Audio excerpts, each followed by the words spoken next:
সার্জিস আলমের ১৩৫টি গাড়ি নিয়ে গাড়িবহর সহকারে তার এলাকায় ভ্রমণ এবং সেই ভ্রমণকে কেন্দ্র করে বাংলাদেশের এখন তুলকালাম কাণ্ড। সমাজের প্রত্যেকটি নাগরিক এখন দাবি করছেন যে তাহলে কি বৈষম্য বিরোধী আন্দোলনের নেতারা যেই বৈষম্য দূর করতে আন্দোলন করেছেন সেই বৈষম্য কি আদতে শহর গ্রাম গঞ্জে দূর হয়েছে, নাকি পুরানো ধাঁচে রাজনীতি এখনও চলছে? বাংলাদেশে কি এখনও আপনার হুন্ডার মহড়া, গুন্ডার মহড়া কিংবা গাড়ির মহড়া দিয়ে আগামীর রাষ্ট্র ব্যবস্থা পরিচালিত হবে, নাকি সাধারণ মানুষের কথা কেউ গ্রামে গঞ্জে গিয়ে তুলে নিয়ে আসবে? এখন মানুষের প্রশ্ন। আমি প্রশ্ন তুলছি না, বাংলাদেশের সমস্ত পত্রপত্রিকায় এই প্রশ্ন তুলছে খোদ আজকের এই সার্জিস আলমের দলেরই আরেকজন নেত্রী তাসনিম জারা, যিনি সোশ্যাল মিডিয়া অ্যাক্টিভিস্ট। বিভিন্ন সময়ে তিনি চিকিৎসক হিসেবে সমাজের জন্য ভূমিকা রেখেছেন, একজন জনপ্রিয় নেত্রী। নতুন করে এই দলে সংযুক্ত হয়েছেন, তিনিও প্রশ্ন তুলেছেন এবং জানতে চেয়েছেন খোলা চিঠির মাধ্যমে সার্জিস আলমের কাছে যে আসলে বিষয়টা কি।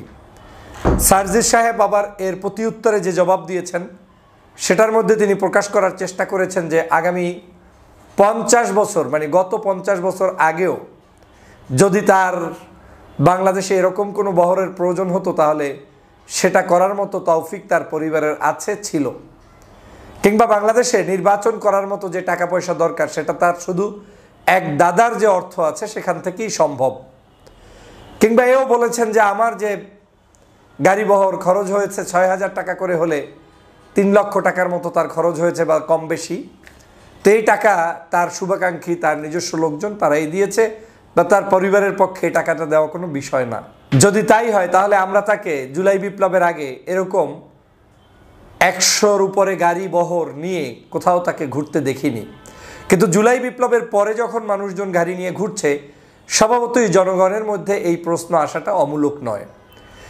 কিন্তু আজকের এই সার্জিস আলমের এই গাড়ি বহর দেখে আমরা যারা কথা বলছি, আদতে সার্জিস আলম কি এটার জন্য কতটুকু দায়ী, বাংলাদেশের রাজনৈতিক ব্যবস্থা কতটুকু দায়ী, আমরা আসলে কতটুকু দায়ী?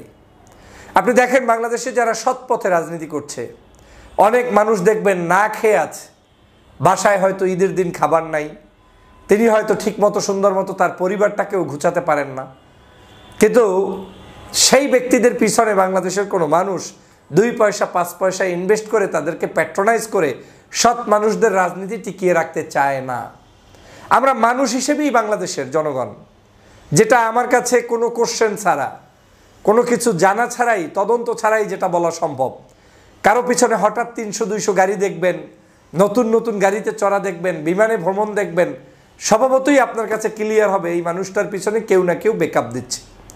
বেকআপগুলো কারা দেয়? বেকআপগুলো ওই দুর্নীতিবাজ সমাজের যেই মানুষগুলো আবার কেস মামলায় পার পেতে চায়, ব্যবসা বাণিজ্যে ভালো করতে চায়, একটু সার্জিস সাহেবের কাছে গিয়ে আরাম পেয়ে তার একটু সেবা করতে চায়, কিংবা হাসনাতের সেবা করতে চায়, কিংবা তাদের নতুন রাজনৈতিক দলগুলো এসেছে ওনাদের একটু অনুকম্পা পেতে চায়। এই অনুকম্পার মাধ্যমে তাদের ভিতরে তারা ঢুকে তাদেরকে দুর্নীতিবাজ বানিয়ে দেয়।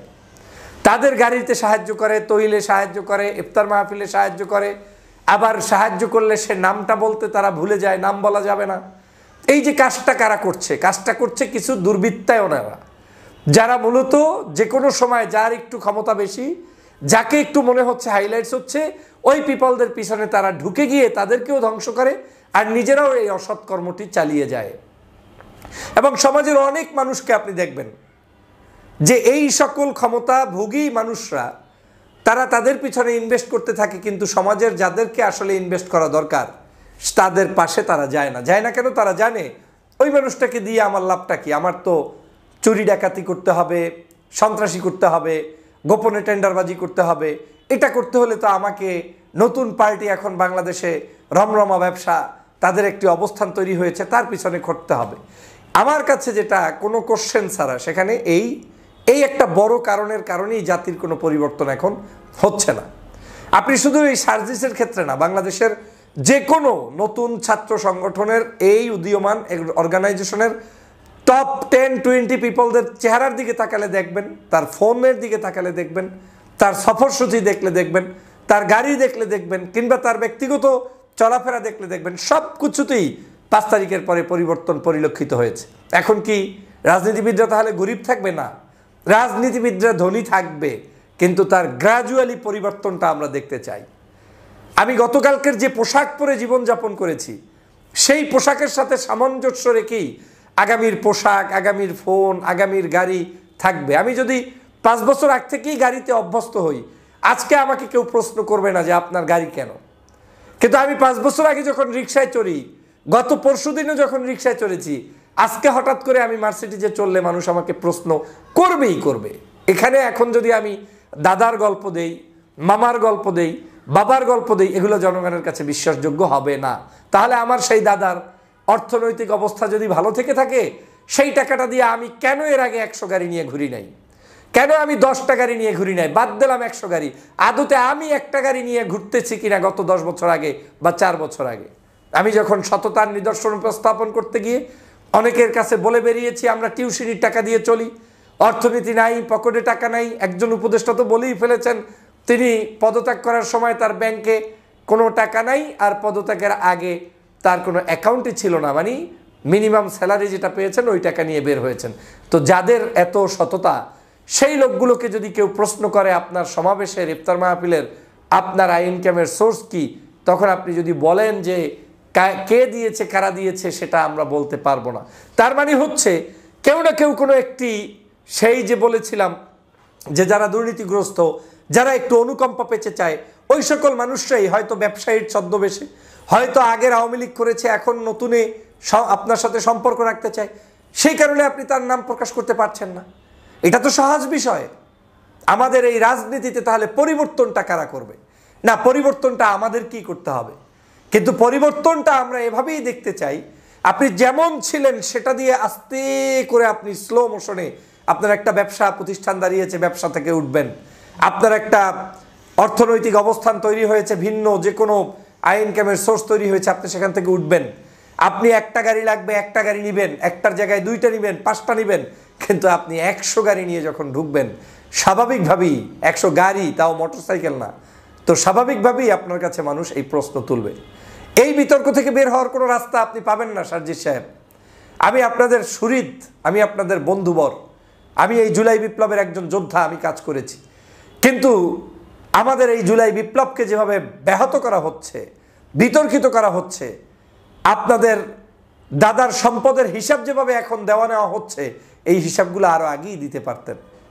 এখন কি আমাদের সাংবাদিক ভাইরা তাহলে দাদার কত কোটি টাকার সম্পত্তি আছে এগুলো দেখার জন্য যাবে? নির্বাচনে কোত্থেকে কোথায় টাকা আসবে এগুলো এখন দেখার জন্য যেতে হবে? আপনাদের কাছ থেকে বাংলাদেশের মানুষ সেটা প্রত্যাশা করে না। আমি এখনো বিশ্বাস করি আপনারা ইনোসেন্ট, আপনাদের সেই ধরনের দুর্নীতি, অন্যায় এখন পর্যন্ত হয়তো প্রকাশ পায়নি, কিন্তু আপনাদের জন্য এটা সতর্কতা। জুলাই বিপ্লবের পরে আমার তো 10 পয়সা ইনকাম হয় নাই, আমার তো কোনো গাড়ি বহর বাড়ে নাই, আমার তো কোনো অর্থনৈতিক পরিবর্তন এখনো হয় নাই। এখনো ঘুরঘুর করছি যে কি করা যায়, কিভাবে প্রতিষ্ঠিত হব, কিভাবে মানুষের জন্য কাজ করব, কিংবা আমার ব্যক্তি জীবনেও পরিবার সমাজ নিয়ে আমি কিভাবে করব। আমার অনেক কাছের মানুষরা এসে হতাশা ব্যক্ত করেন, ভাই আপনার এখন যুগ আসছে, এখন যদি আপনার কিছু না থাকে কি না হয়, তা আমার থাকবে কোত্থেকে? আমি হঠাৎ সুলতান হওয়ার রাস্তা কই? আমি তো একসাথে 20টা গাড়ি কেনার মতো তৌফিক আমার এখন নেই, কিংবা ভাড়ায় যাওয়ার মতো আমার এখনো তৌফিক নেই। আমাকে হয়তো মানুষ ভালোবাসে মানুষের কারণে, কিন্তু আমার যে তৌফিক যতটুকু আছে অতটুকু নিয়ে আমাদেরকে পথ চলতে হবে। মনে রাখবেন, আপনারা যেই সমালোচনাগুলো করে বিগত দিনে রাজনীতি করেছেন, ওই একই সমালোচনা আপনার বিরুদ্ধে শত সহস্র হবে। রাগ করলে লাভ নাই। আপনি রাগ করবেন কেন? আপনি একই সমালোচনা কত মানুষের করেছেন, কত রাজনীতিবিদদের করেছেন। আপনাকে কে এখন ছেড়ে দিবে? সবাই তুলোধনা করবে, এটাই বাস্তবতা। আর আমি করছি না, আপনার দলের নেত্রী করছে, আপনার দলের অন্য লোকেরা করছে, রাষ্ট্র করবে, সমাজ করবে। আমি তো বলেছিলাম যে বাংলাদেশের এই জুলাই বিপ্লবের পরে কোনো একটা টকশোতে বলেছিলাম, যারা যারা সমন্বয়ক এবং আজকের নতুন যারা যারা বিভিন্ন জায়গায় নেতৃত্ব দিয়েছেন, প্রত্যেকের ব্যক্তিগত জীবনটাকে একটু অ্যানালাইসিস করে দুর্নীতি দমন কমিশনের কাছে পারলে আপনারা নিজেরা স্বেচ্ছায় হিসাব দিয়ে আসেন। 8 মাস আগে আপনি কেমন ছিলেন, আজকে আপনার কি হয়েছে। মানুষকে বোকা বানানোর কোনো সুযোগ নাই। 8 মাস আগে যেই লোকটা রিক্সায় চড়তে পারতো না, সেই লোক যদি এখন আপনার বাংলাদেশের সর্বোচ্চ দামি গাড়িতে চড়েন, তো এটাকে যদি আপনি বলেন যে মানুষ আল্লাহর রাস্তায় দিয়েছে, তো কোন টাইপের মানুষরা আল্লাহর রাস্তায় দিচ্ছে আমরা সেই মানুষদেরকেও দেখতে চাই। মানুষটা কি দুর্নীতিবাজ, না মানুষটা কি অসৎ উদ্দেশ্যে আসছে, নাকি মানুষটা কোনো আপনার কাছ থেকে করুণা পেতে আসছে, জানতে চাই। আজকে যদি এটা করতে নিশ্চিত করতে না পারেন, তাহলে আপনাদের এই সততা দিয়ে আগামীর বাংলাদেশ কোনোভাবে বিনির্মাণ করা যাবে না, পারবেন না। সার্জিস সাহেবরা, আপনারা যদি এই মুহূর্তে আপনার নিজের সততার স্থাপন করতে না পারেন, আগামীর বাংলাদেশ আপনাদের কাছে সেফ না। আপনারা যদি এখন এই 130-35টা গাড়ি নিয়ে, বহর নিয়ে যেতে পারেন, যেইটা আপনি জুলাই গণঅভ্যুত্থানের পূর্বে কোনোদিন যেতে পারেন নাই, তাহলে সেই সময় আপনার দাদা ছিল, সেই সময় আপনার পরিবার ছিল, সেই সময় যদি আপনি রিক্সায় চড়েন, আর এখন যদি 135টা গাড়ি নিয়ে বহর নিয়ে যান, মানুষ আপনাকে প্রশ্ন করবেই। তো দাদার তালুকদারি থাকলে জুলাই বিপ্লবের আগে কেন আপনি দেখাতে পারেন নাই? দাদার তালুকদারি থাকলে জুলাই বিপ্লবের আগে আপনার পোশাক আশাক, সামাজিক স্ট্যাটাসে দেখাতে কেন পারেন নাই? তাহলে কেন মানুষ টিউশনি কথা বলছে আপনাদেরকে, যে টিউশনি দিয়ে চলেছেন আর এখন আপনি দাদার তালুকদারি দেখাচ্ছেন? এটা টোটালি ডিফারেন্ট। এই জুলাই বিপ্লবকে ব্যাহত করা যাবে না। আপনাদের এই 135 না 1000 গাড়ি বহর নিয়েও যাওয়ার সুযোগ আছে। সেটা যদি আপনার গ্রাজুয়ালি ইনকাম হয়, আপনার নিজস্ব কোনো ইনকামের পদ্ধতি থাকে, কিংবা রাষ্ট্রের কোনো বিশেষ পদ্ধতিতে আপনার, যেখানে আপনি চাকরি করে বাকরি করে অবস্থান তৈরি করেছেন, সেটা নিয়ে করেন, আমার আপত্তি নাই। কিন্তু জুলাই বিপ্লবের পরে অল্প দিনের মধ্যে আপনাদের এই যে হঠাৎ করে রমরমা ব্যবসা, এটা জনগণের কাছে অবশ্যই প্রশ্নবিদ্ধ করবে। আজকের এই বাংলাদেশে আপনাদেরকে এই কারণে জুলাই বিপ্লবের নেতৃত্ব দেওয়া হয়নি। নেতৃত্ব দিয়ে শেখ হাসিনাকে তাড়িয়ে দেওয়ার জন্য আপনাদেরকে ধন্যবাদ। কিন্তু বাংলাদেশ বিনির্মাণ করতে হলে ওই বর্জুয়া রাজনীতি, পূর্বের স্টাইল, আপনার 100 হুন্ডা 100 গুন্ডা, এই পদ্ধতি পরিহার করে আগামীর বাংলাদেশ গড়তে হবে। না হয় এই বাংলাদেশের কোনো পরিবর্তন হবে না।